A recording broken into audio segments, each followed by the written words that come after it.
Ladies, we need to talk about Tempdrop. Tempdrop gives you everything you need to effortlessly track your fertility. Wear the Tempdrop sensor while you sleep for accurate temperature readings without the stress of early morning wake-ups. Tempdrop's accompanying app enables you to chart an array of symptoms alongside your temperature, including cervical mucus and OPKs. Combine these fertility signs all in one place to identify your fertile window and confirm ovulation. Whether you're trying to conceive, avoiding pregnancy, or want to chart for health reasons, Tempdrop makes fertility awareness accessible to all women, even if you don't have regular cycles or sleeping patterns. Head over to fertilityfriday.com/Tempdrop and use coupon code FertilityFriday at checkout for 10% off your order.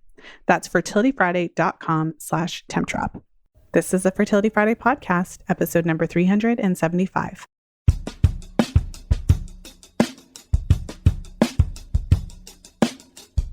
Welcome to the Fertility Friday podcast, your source for information about the fertility awareness method and all things fertility. I'm your host, Lisa Hendrickson-Jack. I'm the author of The Fifth Vital Sign and the Fertility Awareness Mastery Charting Journal.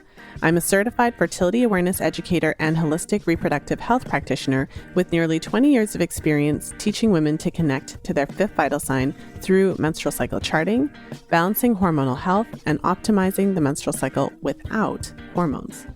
I'm outspoken about hormonal birth control and its impact on fertility and overall health because you have the right to know how your body works and how artificial hormones disrupt that natural process.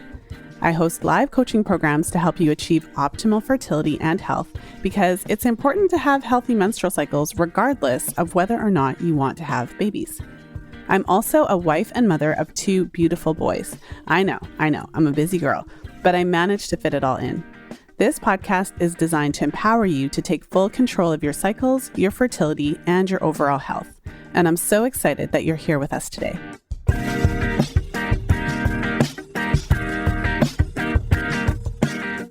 Today I'm sharing another episode in my summer series where I am diving back into the archives and sharing some of the most relevant interviews that I've had that are still relevant, interviews that I share all the time.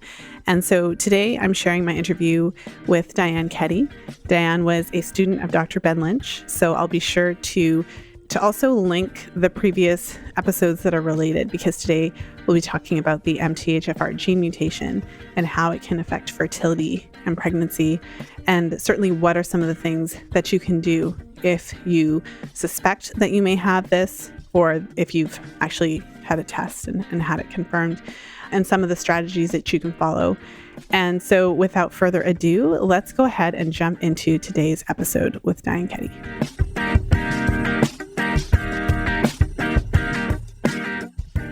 Welcome to the show, Diane. Thank you, Lisa. Oh, thank you so much for being here. So before we get into it, I'd love to just hear a little bit about your background and why you ended up focusing a pretty significant part of your practice in this area, the methylation defects.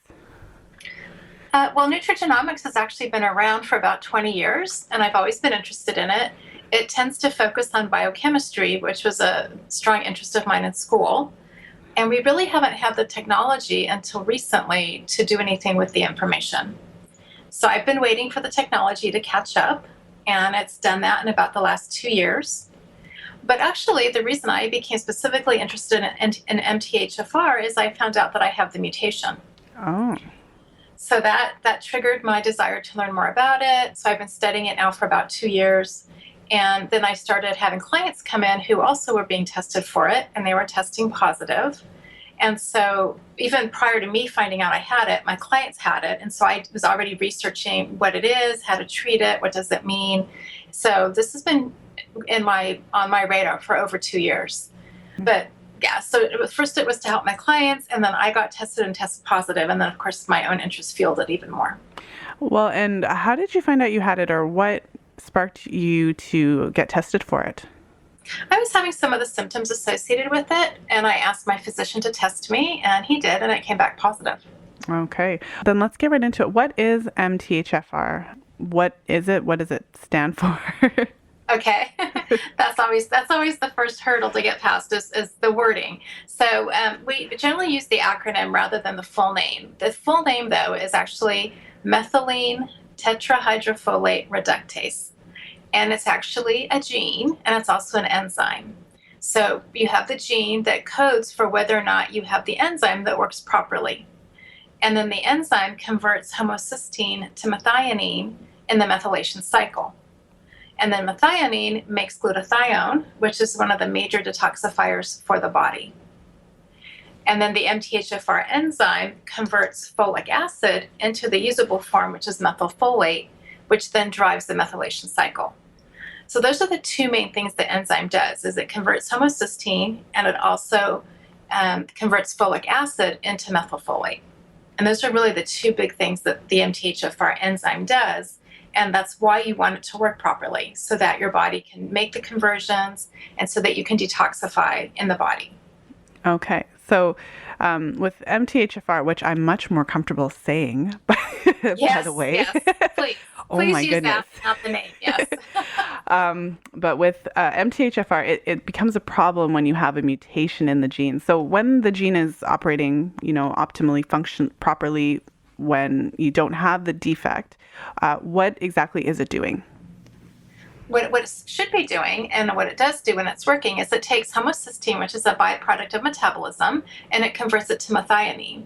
And then methionine makes glutathione, which is really important because it detoxifies heavy metals, pesticides, toxins, anything that your body needs to get rid of, glutathione helps process. So you need to have glutathione in order to have a healthy body. And then the second function of the enzyme is converting folic acid, which is in our food and in our supplements that we take, into the usable form, which is methylfolate. Because your body actually can't do anything with folic acid, it has to be converted. And if you don't have the enzyme working properly, you have either decreased conversion or sometimes very little at all, depending on what mutations you have. Okay. So obviously it plays a really important role in our bodies. And so then when you have this defect, so is it a genetic defect? Yes, it's a gene, and you either have it or you don't. You either have the mutation or you don't. So either your gene is normal, or there's different combinations of different mutations you can have. Okay. And so then when it is not functioning properly, maybe you could talk a little bit about that and what havoc it wreaks or it can wreak in your body. Yes, that depends on which mutation you have, but some of the symptoms are things like repeated miscarriages, blood clots, heart disease or strokes, especially at an early age, like people that get them in their 40s or 50s. It can also cause depression, fibromyalgia, migraines, cancer, chronic fatigue syndrome, birth defects, depression, anxiety. So there are many different things in the body that can malfunction if you have the gene.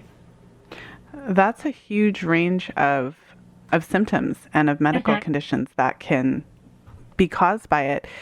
So does it have like a direct effect on it or more of an indirect?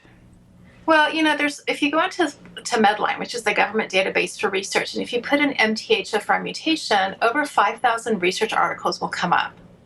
So this has been researched for at least the last 10 years, and it's increasing because now that the awareness is out there, there's lots of research going on. So we're kind of in the beginning stages of fully understanding it. But the way it links back to these specific symptoms is when you look at the pathway biochemically, the MTHFR enzyme is directly involved in the pathways for you to have normal functioning in these areas. Okay. Well, how common is this? So what percentage of the population is affected by this gene mutation? Actually, it varies depending on ethnic group, but it's somewhere between 50 to 85% of the population has some type of mutation.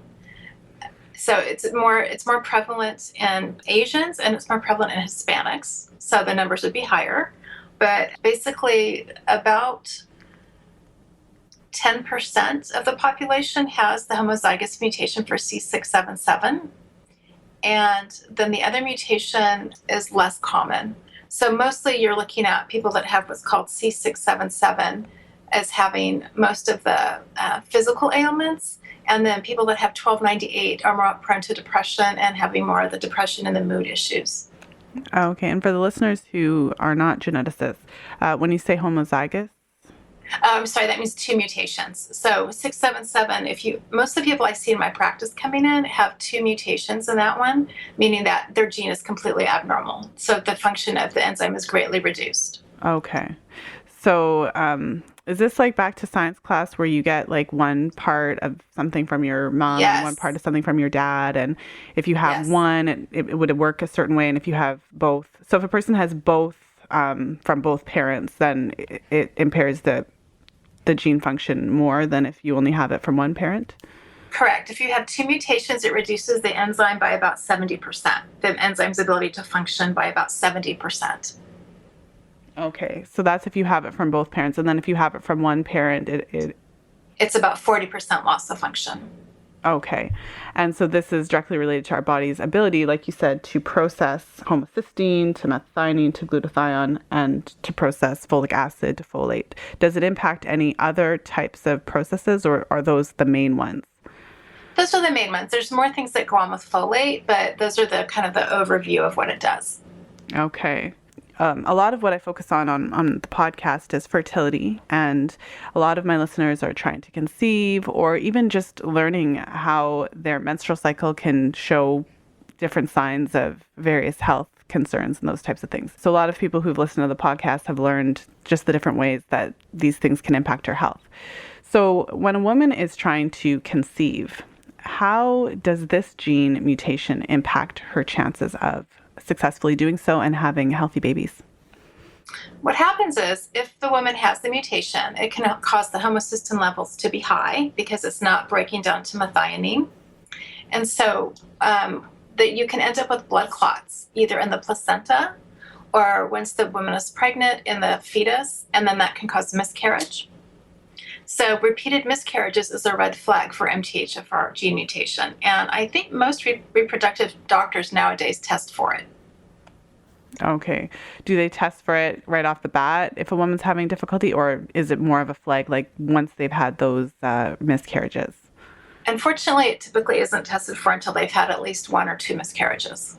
Okay. And is this something in your experience with your clients that you could go to your doctor and just say, you know what, I have a concern, can I get tested for this? Or are doctors more hesitant to do that proactive type of screening? It depends on the doctor. Some of them really minimize this as an issue, and then others are more read the current research and they really see it as an issue. I think it depends on the physician, but you can also test yourself. There are online testing services where you can order the test yourself. So I encourage people that have a family history of women in the family who have infertility, people that have polycystic ovarian syndrome, or just have had a lot of miscarriages either in their family or for themselves, to go ahead and ask the doctor. Most doctors order it. It may or may not be covered by insurance, but you can also go through 23andMe and it's included in their profile. Okay. And you said 23? And me. So that's a link that I can link to for the podcast. Yes. I just haven't heard of it before. Oh, it's been around for a while. It's an online genetic testing service. They have a big lab in Los Angeles where they send you a test kit and you spit into a tube. You send it back. It takes about a month to get your results. And they tell you they look at about 600,000 of your SNPs. And then you have to use a program to analyze it and usually meet with a health professional to really understand the results. But one of the genes they test for is the MTHFR, both C677 and 1298. Plus there's other lesser MTHFR genes they also test for. Okay, and it's called 23andMe. Mm-hmm. Okay. And the website is 23andme.com. All right, so I will find that and I will link to it on the show notes page. So for any of the listeners who are listening on the go, you don't have to worry about trying to remember that or writing it down or anything like that. So then let's talk a little bit more about miscarriage. So you mentioned if you have this gene mutation, your body is not breaking down the homocysteine, and therefore that can lead to blood clots. But also so of course we're going to get into this folic acid thing a lot more as we talk. But, we all know as women, in North American society that we're always told, even you hear it when you're a kid, that if you want to get pregnant, you need to start taking your folic acid. So the fact that your body then, if you have this mutation, has an impaired ability to break down folic acid and change it into the usable form, does that increase the chance of birth defect, and does that have anything to do with the repeated miscarriages? Yes, it does. If you aren't processing, if you're not making methylfolate because you have the gene mutation and your body cannot use the folic acid that you're consuming, it does increase the risk of neural tube defects in the family. In the child rather. And especially if there's any family history, that's a red flag for me. So when I do family histories, I'll say, has anyone in your family had any birth defects? And things like cleft palate, spina bifida, any kind of birth defect like that is usually from a folate deficiency, from methylfolate deficiency specifically. Okay, and so then what happens? Because one of the articles that you wrote that I'll link to in the show notes page is called Is Folic Acid Poison to Pregnant Women? So that's a pretty significant title. I love that title because it really just catches your eye. Like, how could folic acid be poison? Because we're always told to take it. So what does folic acid do to the woman who has this gene mutation to some degree, whatever it is, whether it's the homozygous from both parents or from either? What does that do to her when she's taking all this folic acid? Well, there's two things. First thing is, if you can't break it down, you build up a pool of what's called unmetabolized folic acid. And this applies to anybody, whether they're pregnant or not. So if you have this mutation and you take a bunch of folic acid, or you eat a lot of grains in our country, which are now enriched with folic acid, you get a buildup of folic acid. And there's some research that shows that high levels of folic acid actually may increase the risk of colon cancer. Wow. So, they're just starting to research that, but certainly we're thinking it's not benign to have a bunch of folic acid in your body that shouldn't be there. And then the second issue, which is even more important, is that you can't make methylfolate, because the way it works is folic acid is supposed to be converted to methylfolate by the MTHFR enzyme. So if you have the MTHFR gene mutation, your enzyme doesn't work properly. So you're not getting that conversion from folic acid into methylfolate. And you need the methylfolate for cell division, growth, detoxification. It does so many things in the body, and it's turns on and off DNA. So if you don't have the methylfolate when you're pregnant, then you get the birth defects, all kinds of things. We're just starting to find out, maybe does it turn on genes in the baby that are, unhealthy, like for autoimmune illness, things like that. So you really have to have folate in the mother's body to have a healthy pregnancy. And if you have the folic acid that you're taking with the gene mutation, you're not getting the folate. So then for women who have this mutation and don't know, then they think they're doing the best thing for themselves and their baby by taking regular, because every prenatal vitamin has some version of folic acid, or if you're fortunate enough to get a high quality prenatal vitamin that actually has the methylated folate. But we're all, if you're trying to get pregnant, if you are pregnant, most women are just following the doctor's orders and making sure to take that folic acid, not knowing that it can actually be harming them. Correct. Yeah. Yes, that's correct. And that's unfortunate. And some OBs are up on this and some aren't. I think in about 5 more years, they'll all be up on it, and everybody will be recommending methylfolate consistently. But right now, it's just not something that's in the mainstream medical literature. It's more in the nutrition literature and then more like the functional medicine literature. Mm-hmm. And you mentioned something interesting that I hadn't heard before. You mentioned that if a woman's eating lots of greens, some of the greens are now fortified with folic acid. Could you? Yes, grains like bread, crackers, grains. pastas. Grains, Okay. Grains, not greens. I misheard Grains you. are good. Greens are good. Fortified grains are not good. And actually, one of the recommendations I give my clients who have this mutation is that they eat a gluten-free diet, because anything in our country that has gluten in it also has been fortified with folic acid. Wow. They're processed foods. Okay, so that means I tell them, read labels, and even if it's something else like a protein bar, don't eat it if there's folic acid added to it. Don't consume a beverage if it's vitamin fortified and there's folic acid in it. And don't drink almond milk that has folic acid in it. So I tell them to read labels and really avoid as much folic acid as they can that's added to food. That's huge, because gluten obviously is everywhere. So wheat products are everywhere. And so I'm guessing after what you just said that you probably couldn't find a wheat product that doesn't have folic acid in it. And not unless it's gluten-free. Yeah, correct. And gluten-free by definition has no wheat. No, that's by law. It has to be enriched. There's a mandate in the U.S. that anything that's made with wheat, that's a processed grain product. They add iron, riboflavin, thiamine, niacin. They fortify the food to make it healthier, supposedly, for the population. But when they did this years ago, MTHFR really wasn't being talked about. And they don't realize that by fortifying the foods, it's actually potentially harming part of the population. Wow. So if a woman finds out that she has this gene mutation, then you said that your recommendation is actually to avoid all gluten just because it's all fortified with folic acid, in addition to looking at other foods that may also be fortified. That's incredible. Yes, and it is kind of a restrictive diet. However, our recommendations for good health are to minimize processed food anyway. And it's only found generally in processed food. So whole fresh foods like apples, meats, cheese, and things like that don't have folic acid naturally occurring in them. Okay. It's folate that occurs in food. It's folic acid that is that's man-made, and it's added to processed food. Okay. Well, maybe we can just expand on that a little bit, and you could talk a little bit more about where we can find folate naturally occurring in food and how we can get that in our diet, especially if we happen to have that gene mutation. Okay, so folate is naturally occurring in beans, lentils, spinach has a high amount, asparagus has a high amount, romaine lettuce, avocados, and broccoli. Okay. But let me give this disclaimer. I don't recommend that if you're trying to get pregnant that you only get folate in foods, because you have to eat a lot of these foods. For example, to get folate in beans, it's 200 micrograms per cup. And the recommendation for pregnancy is 600 micrograms up to 1,000 a day.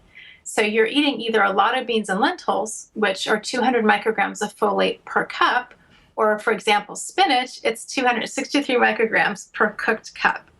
So you're eating a lot of grains and a lot of beans, and some people have sensitive guts and really can't tolerate that much. Okay. And can you get folate from other sources? I know like organ meats are rich in lots of different nutrients, those types of things. Yes, you can. It's just smaller amounts. Like oranges have folate. Yes, most foods have some folate, and then these are just the best sources. Liver does have a lot of most vitamins in it, which is true, including folate. However, liver also is high in other things, cholesterol, saturated fat. So depending on the woman's lipid profile, I may or may not recommend that she actually eat liver. Oh, okay. And so maybe you talk a little bit about what we need to be looking for in a supplement to ensure that we're getting the correct methylated version of folate that is not going to be contributing to this problem. Yes, that's a very good question. Okay, so you want to be looking, and there's not a lot on the market, by the way, but you want to be looking for something called 5-MTHF, which stands for 5-methyl tetrahydrofolate. And the label will say that 5-MTHF, or it may spell it out. And then the other compound that's acceptable is folinic acid. Okay. So those are the two things you want in your prenatal supplement. You want 5-MTHF and folinic acid, not folic acid, and it's only off by an N. Folinic and not folic. So you have to read labels very carefully. And sometimes it's tricky because some of the prenatal vitamins will say this is made from folate, but there's really not that many that are. So I always encourage my clients to call the manufacturer and ask them, does this product contain folic acid? And that's a yes or no question. So there's two brands I recommend for pregnant women, and one is Seeking Health. There's a naturopath, Dr. Ben Lynch, who makes a lot of products for people that have MTHFR, and he makes a very good prenatal. And then a company called Thorne, Thorne, also makes a prenatal that's appropriate for people with MTHFR. Okay. And so, a lot of women listening to this episode now, some of them may have been struggling with various fertility issues and may now want to run out and get themselves tested. So is it necessary? Maybe you could talk a little more specifically about what test it is. Is it necessary to run out and test, or in what situation should you go out and test? Well, that's a good question. If it were me and if I was struggling to get pregnant, I would want to make sure that my physician had run the test. So I would start by asking their doctor, have you tested me for the MTHFR gene mutation? Okay. And if they haven't, then I would just ask the physician to order it, because that's easy. It's quick. You get the results in a few days. You don't have to wait a month. And if they have infertility, I believe most insurances do cover that. I don't know for sure, but certainly insurance, it seems to me, would be more likely to cover it if a woman has a history of infertility. Okay. And then is there, because you mentioned that, of course, you found out that you had this gene mutation that sparked you to look into it further, and obviously to gain a lot more knowledge about it, to be able to help your patients who also have this gene mutation. But is there kind of an overarching message for all of us in this, or do you think that we should only really be concerned if we happen to have it? Well, I think most people should know their status. I think that I live and work in California, and the doctors here are pretty progressive. And most of my clients who go to what are called concierge doctors, the concierge doctors are testing for it. Because here's the reason. If you have this gene mutation, you're more likely to get heart disease at a young age. So these doctors aren't thinking about it from a fertility standpoint, but rather they're thinking about, okay, my patient has high cholesterol and he's 50, and I'm trying to decide if I want to put him on a statin. So they run the test to see if the person's at risk for inflammation, because if you have this gene mutation, it also increases your risk of inflammation in your arteries. So I find a lot of my clients coming in have already been tested for it, even though they're not coming to me for fertility or anything else like that. They're coming in for weight loss or diabetes or high cholesterol. When I look at their lab work, the doctor's already ordered it. That's really interesting. Yeah. So it's actually very common here that people have already had the test run, but sometimes the docs have talked to them about it and sometimes they haven't. So, and certainly not in enough detail. So I always bring it up with them and go through what it means, and I do the family history, and then I look at what vitamins they're taking, educate them about the lifestyle they want to have if they have the mutation, which is one where you minimize toxins, so you don't smoke, you minimize alcohol, you make sure you're drinking purified or filtered water. You really limit your exposure to toxins. You don't want to be in an environment where you're working if there's a lot of toxins in your environment, because your body isn't able to detoxify like it should. Okay. And something that you mentioned that if you have this gene mutation, you have an increased risk of heart disease.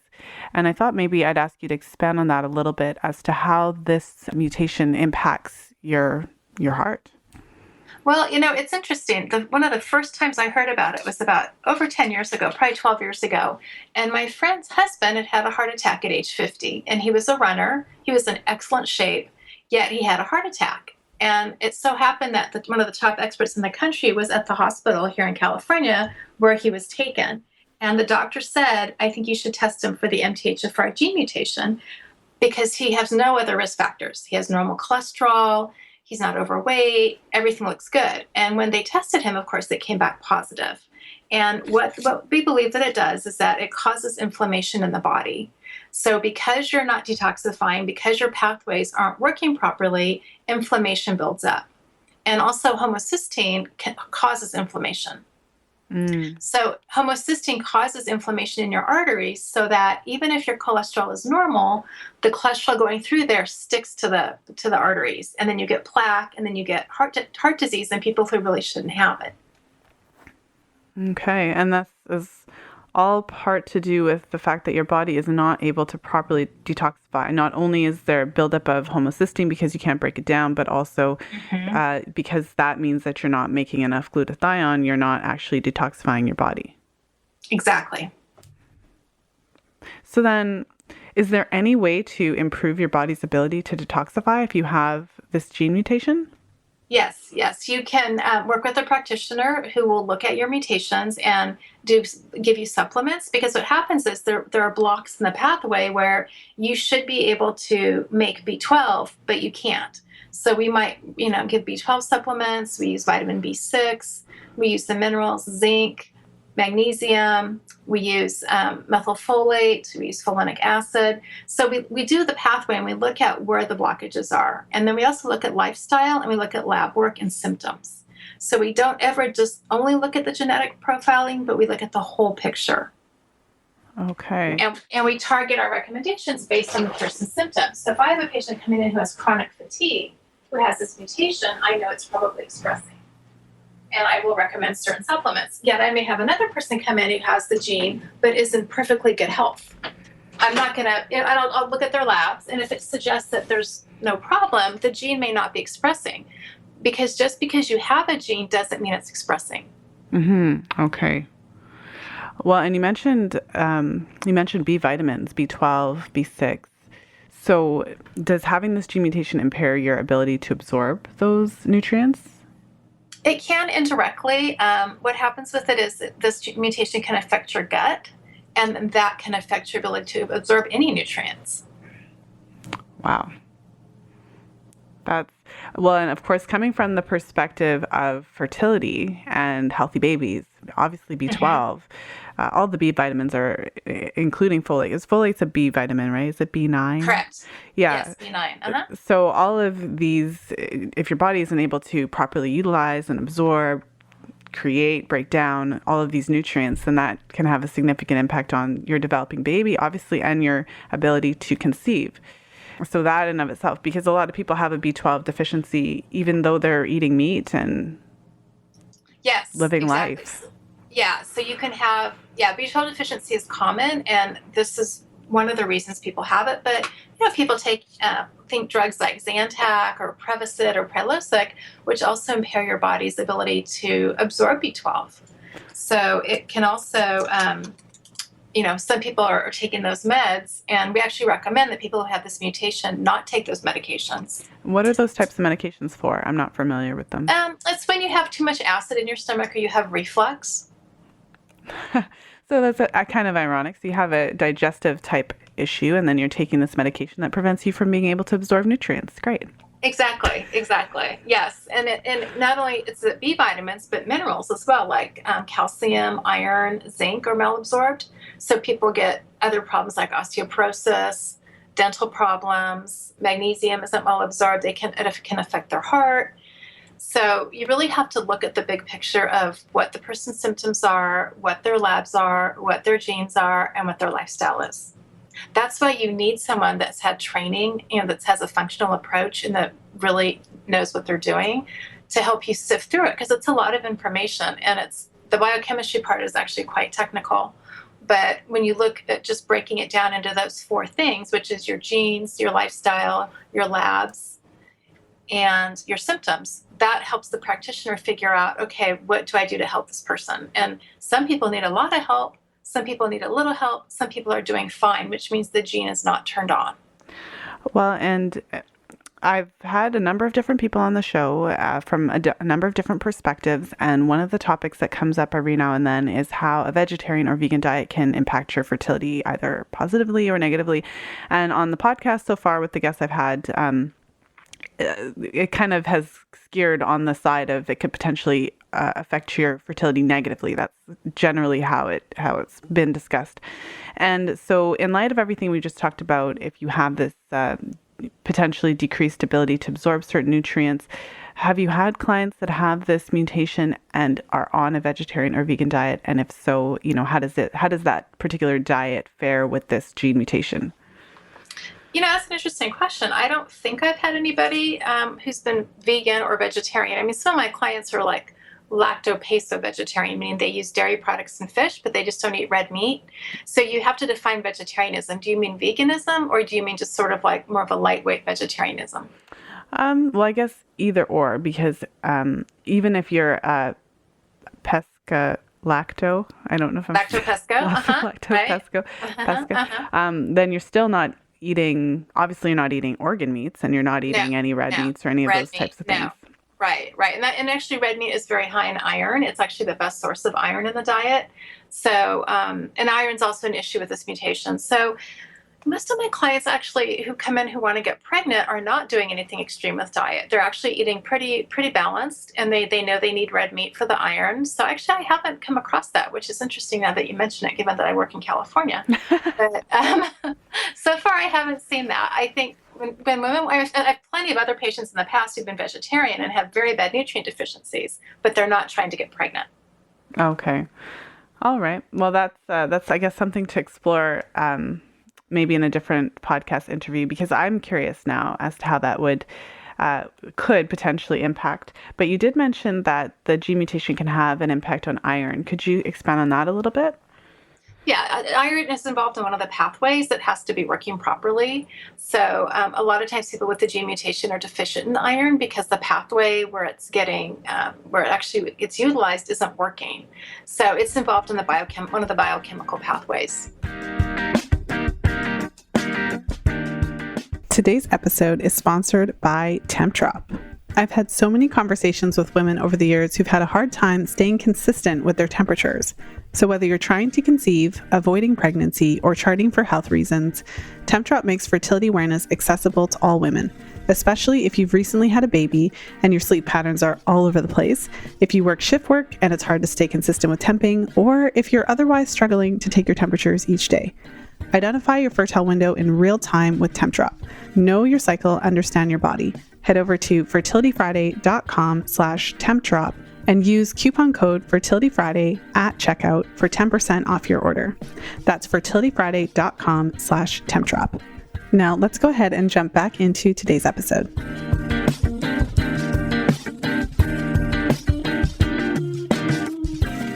Okay, and well, I just had a baby, and my son is 2 months old, and so it's on my radar. But so I'm just more hyper aware at this exact moment in time of how much iron your body uses when you are trying to get pregnant, when your body's building a tiny human inside of you. Mm-hmm. And so then if you have a patient with this gene mutation and they are low in iron, how do you counsel them to help to improve their iron levels? Generally, I actually have them take iron supplementation because you can't rely usually on only diet. So many people have gut issues where their gut isn't working properly and the iron isn't well absorbed from food. And you'd have to eat a lot of it sometimes to get enough, and women just don't do that. So usually the OB will generally have patients on a supplement with iron, and we also sometimes recommend extra iron in another supplement form as well. So it depends. I mean, most women here are screened for iron deficiency when they get pregnant. And actually, a lot of my clients have iron deficiency just in general. It's actually very common in my practice that my female patients have iron deficiency. And I do screen all my clients for it. Mm-hmm. Well, on a personal note, I would have, if I was your patient, I would have been on that chart of iron deficiency because I had iron deficiency for a very long time. It was a consistent issue for me. And I actually didn't notice much of a change until I started trying to get more iron by eating more liver and all that type of stuff. Is there a particular type of iron supplement that a patient would want to look for? Is there a difference when it comes to iron supplementation? Well, one thing you have to be careful about is if they give you prescription iron, sometimes it contains folic acid. Lovely. So you want to make sure that if your doctor's writing your prescription, that it's only iron and that there's no folic acid in it. Wow. So you can get it prescription or you can get it over the counter. There's a product I like. It's called Solgar Gentle Iron. It's spelled Solgar, and it's easy on the gut. And Thorne also makes an iron product that I like. It's the same form of iron, and it's also easy on the gut. So I just try to pick iron supplements that don't cause constipation and that are easy on the gut. And then depending on the level, I tell the client how many pills they need to take per day. Okay, that is a lot of information. I know you mentioned earlier that if you have a client who has this mutation, it's best to work with a functional health practitioner to look at their whole self, to test them. Yes. Obviously, because it's not just about the mutation, it's also about their diet, their lifestyle, their stress levels, everything. Mm-hmm. And it is a lot of information.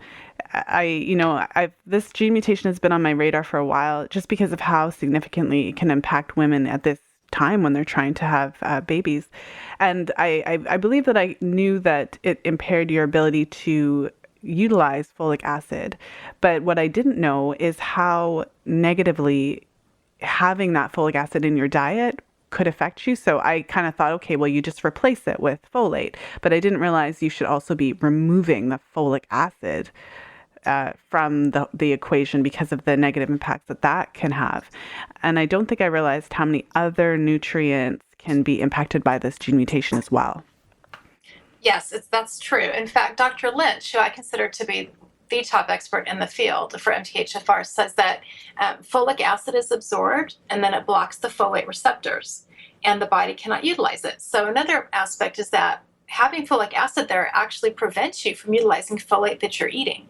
So if you take folic acid or eat folic acid and you happen to eat folate-rich foods, it doesn't get utilized because the folic acid is in the way.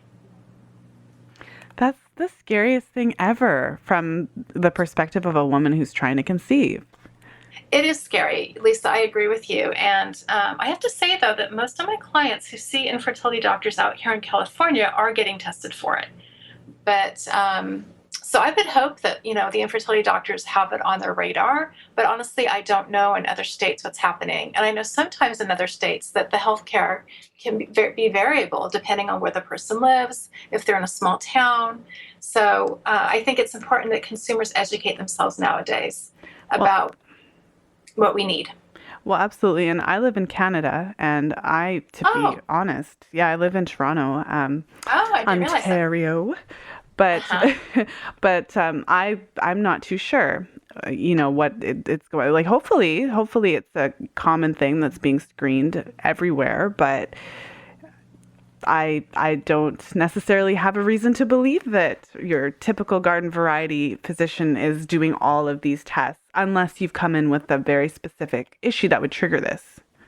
Yes, like for example, having multiple miscarriages or having, having had another child that had a birth defect like cleft palate or spina bifida, things like that might trigger for them. But in Canada, I have no idea where they're at with this.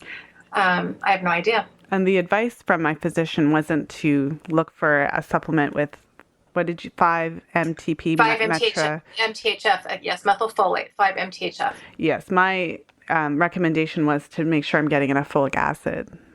Yeah, that's still common. I do read articles in our journals, the medical journals here, that say folic acid is okay. But based on what I've learned and what Dr. Lynch is dedicating his career to teaching people, and he's training health professionals all over the U.S., it's just wrong information. It's like new information. You have to let go of the past. You have to say, okay, in people that have this gene, folic acid is not okay for them.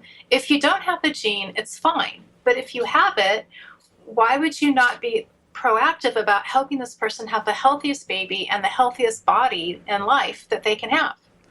Well, and at the beginning of the podcast, when I asked you how prevalent it is, it sounds like it varies depending on what type of mutation the person has specifically, yes. And what ethnicity. And but with that being said, there's a significant percentage of the population that has some form of this gene mutation. So if you're going from the perspective of first do no harm, then it would seem to me that the folic acid shouldn't be what is fortified in all the food, or it shouldn't be the standard. It would seem to me that the methylated version should be the standard, because it does obviously do harm to those that have this gene mutation. And most people are not, I think I can make the statement that most people are not screened for this. I agree in the world. Yes. Yeah, in the world, yes. And Dr. Lynch actually believes that folic acid should not exist in the food supply or in vitamins at all. And he says everybody should avoid folic acid because what you're saying, some people aren't able to get tested. And there's no reason to take it. I mean, methylfolate is what your body needs. So why take something that your body has to convert through multiple reactions to get to the active form? And it's definitely misinformation then to tell women the folic acid, because you would never know unless you happen to hear a podcast about the MTHFR gene mutation. You're not really going to, or unless it's been brought to your attention by your physician, you wouldn't really know. How would you know? Exactly. And hopefully over time, this message will get through to all the health professionals. It's just people that are more like functional medicine trained, like the functional medicine doctors, functional nutritionists, we're aware of it, but more the mainstream Western medical physicians, I think, are less aware of it. Okay. Well, one of the things that you had mentioned, going through the list of symptoms that could be related to this defect, you mentioned something that I wouldn't have necessarily thought of. You mentioned depression and anxiety. So maybe you could talk a little bit about the link to that. How could this gene mutation, increase your chances of having depression or anxiety? Okay. Well, it's more common with, actually, depression occurs with both mutations, but more the neurological, psychological piece is more common with the 1298 mutation. And the reason is that when you have 1298, your body is not able to make a product called biopterin. And biopterin is a precursor for norepinephrine, serotonin, dopamine, which are the main chemicals in the brain that regulate your mood. Okay. So then you're not making the precursor to those hormones that make you not depressed. The neurotransmitters, exactly. Yes. I'm obviously not a physician, so. You're doing very well. Thanks. Trust me, with the science part, you get an A+. Thanks. That's sweet. So yes, it's a whole other part of the body. We're not talking about the uterus, we're not talking about making babies, we're talking about the brain. And so if you have this mutation, it prevents, again, another pathway from working properly. And the pathway where you make your neurochemicals that make you happy and make you feel content and help you sleep is disrupted. And this particular pathway, people need some methylfolate. And then they also need extra minerals and vitamins and things that aren't being processed properly. So that's a whole nother piece of it. So it depends on what mutation you have as to what recommendations we make. But generally with 1298, you're going to see more problems with the depression, anxiety, fibromyalgia, chronic fatigue syndrome, irritable bowel syndrome. And I do have clients coming in with those diagnoses who do have the mutation. So I'm definitely seeing that. This isn't the research, but I'm also seeing it in my practice. And irritable bowel, what's the connection there? Same. Serotonin. Yes, serotonin. Serotonin regulates your gut. So if you don't make enough, you get irritable bowel. And then also, if you're not detoxifying toxins, that irritates your gut and causes symptoms as well. So then, because you did say earlier that it impacts your gut, and then you talked about how it impacts your ability to absorb nutrients, and that is a very wide-reaching, I think that's why I keep seeing it. I didn't really know what it was the first few times that I saw this MTHFR, other than it kind of looks like a swear word. Yes, it does. So I was like, what are they talking about? But that's why, I keep seeing it, because it's not just one thing. That is pretty wild, the range of medical issues that it can cause, or at least make worse. Yes. From inability to absorb nutrients, to miscarriages, to blood clots, heart disease, stroke, birth defects, depression, and irritable bowel. Those things are surprising to me, because I didn't know the wide range of medical conditions that were impacted by this. One way to look at it, Lisa, is to remember that folate is essential for every cell in your body. It does many things, and it's super important. So if people aren't making the methylfolate, really every system in their body is affected by it. The brain, the gut, the heart, your immune system, everything's affected. Hormones. Well, and the interesting thing is that the only time you ever hear about folate is with regards to pregnant women. And I think that is why this is kind of blowing my mind right now, because I'm not a geneticist and I'm not a doctor. Obviously, I did not get my degree in nutritional science yet. There's always a future. But I didn't know the far-reaching impacts of folate on the body. So this is obviously not just an issue for women, but an issue for men as well. It is. And I do want to say one thing that you referred to, which is that I also am not a medical doctor, and the information I'm giving is not intended to be medical advice. Oh, yeah, absolutely not. This podcast has never been intended to give medical advice. It's more just to provide information and a starting point for women in their knowledge. I like to interview guests on various topics just to provide that information so that you can have a place to go. So when you go to your physician, you have something to ask about, or maybe something's on your radar. So I'm glad that you mentioned that. And to answer your question about men, actually I consulted with Dr. Lynch about this because I wasn't sure. I couldn't find anything in the research about it, but he agreed, same opinion I had, which is that if you study genetics, the way genetics work, we have no reason to think that it would be any different in women or men. But what is different is turning the gene on. So women have more factors that turn the gene on than men do, I believe. For example, we have estrogen and not testosterone. And estrogen turns on certain genes, And so what I'm seeing is in my practice that more people coming in with this issue are women, not men.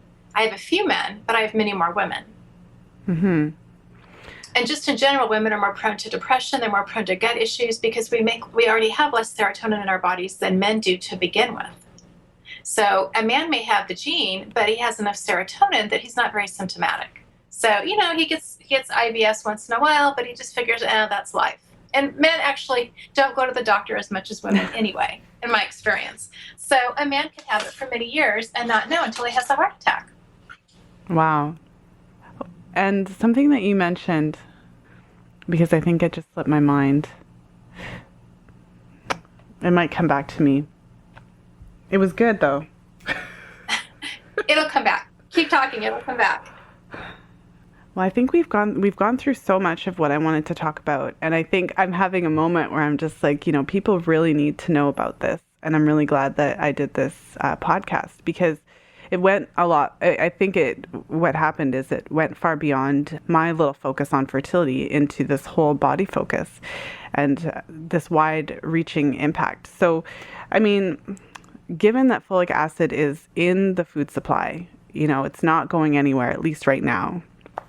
Should we be scared? Because one of the things that I find is that when you focus in on a certain topic, you can really get in there, you learn all this information, all of a sudden you're scared of everything. You're scared of bread now, you're scared of almond milk, you're scared of everything.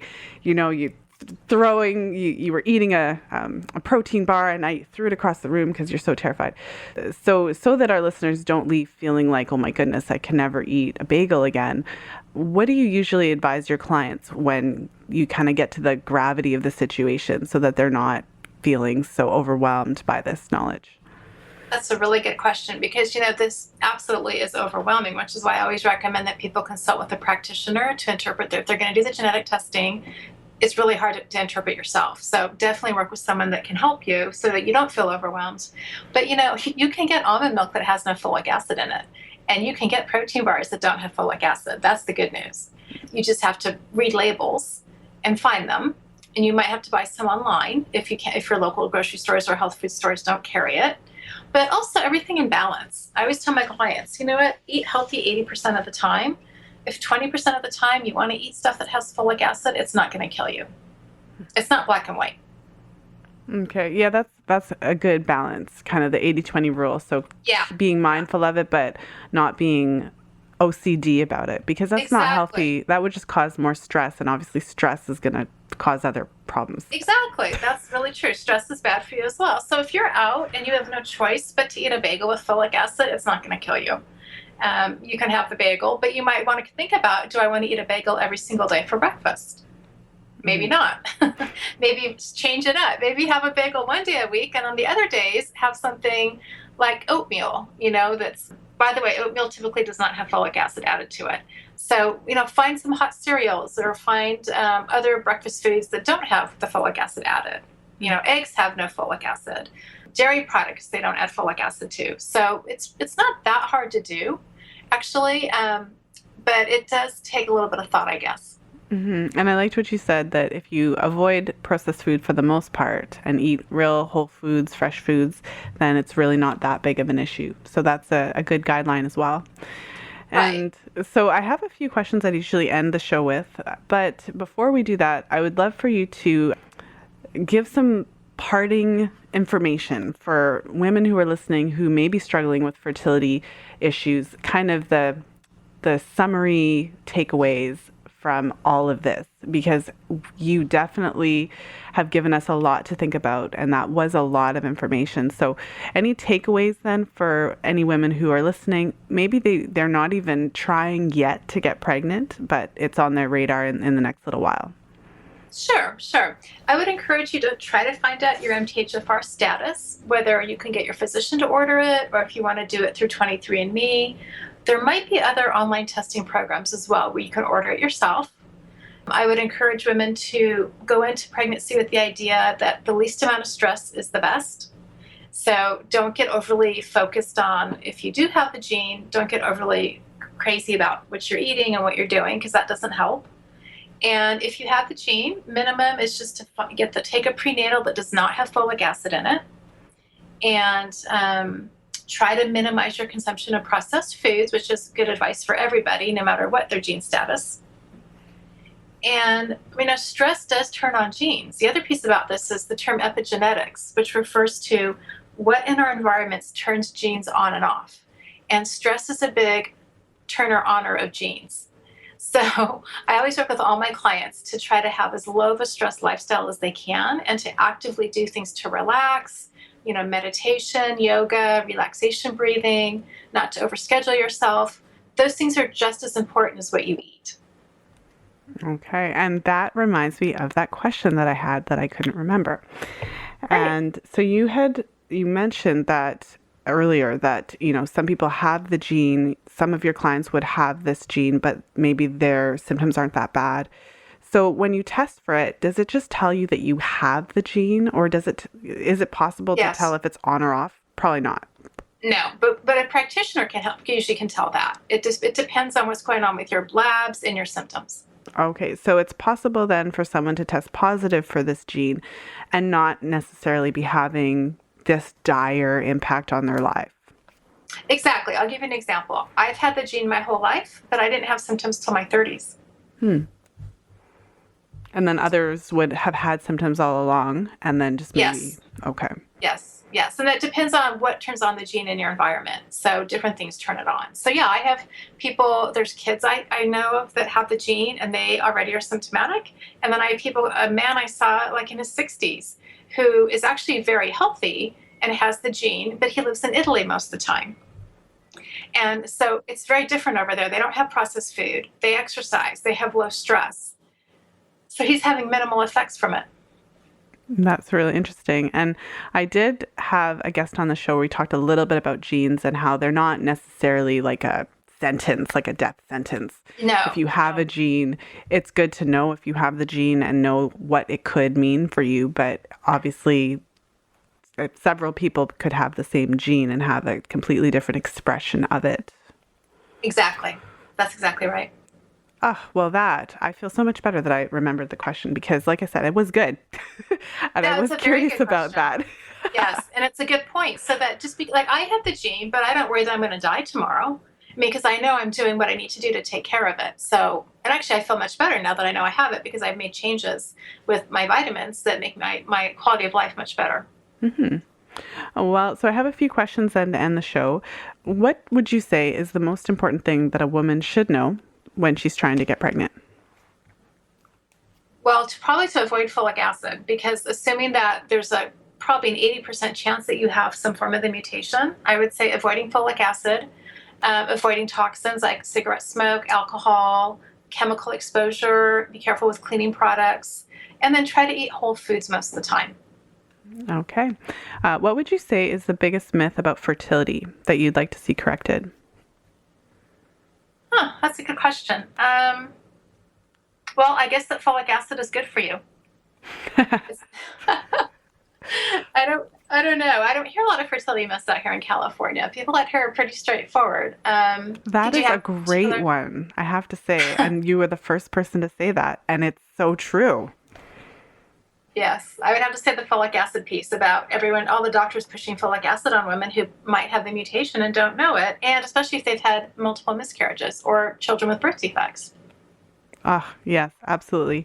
And final question. We didn't touch on the pill at all today, but this is a question that I tend to ask most of my guests. So for a woman listening who's currently on the pill, she doesn't want to get pregnant now, but she's thinking maybe about getting pregnant in the next 2 to 3 years. What advice, if any, would you give to her? Well, that's a very good question because birth control pills deplete the body of folate. So I would say get on a prenatal supplement that has methylfolate in it. Okay. Fantastic. Well, thank you so much for being here today. I really appreciate you for taking the time to share your knowledge and your experience. I feel like I have learned so much from you, and I can't wait to share our interview with the listeners. And so any of the listeners who happen to live in the California area who'd like to work with you, or if they just want to find out more about what you do, how can they get in touch with you? They can go to my website, which is dianekeddy.com. Okay, and I'll make sure to link that on the show notes page, of course. So thanks again, Diane. I had a great time talking with you today. Thank you very much, Lisa. It was my pleasure. Thank you for listening. If you enjoyed today's show, please share it with a friend. You'll find the show notes page for today's episode over at fertilityfriday.com/375. I hope that you enjoyed my interview with Diane Keddy. I just found this interview to be so jam-packed with information and really enlightening to help us to understand what is the deal with the MTHFR gene mutation, what is the deal with folic acid, and how can it affect fertility and pregnancy, how we can test for it and what we can do about it. So much great information. If you haven't heard my more recent episode with Dr. Ben Lynch, episode 302, so fertilityfriday.com/302, we also get into MTHFR and, the debate, folic acid versus folate, what are the differences, and what we can do to optimize our health and fertility in light of some of these challenges. So I hope that you enjoyed today's interview and learned something new. And of course, as always, until next time, be well and happy charting.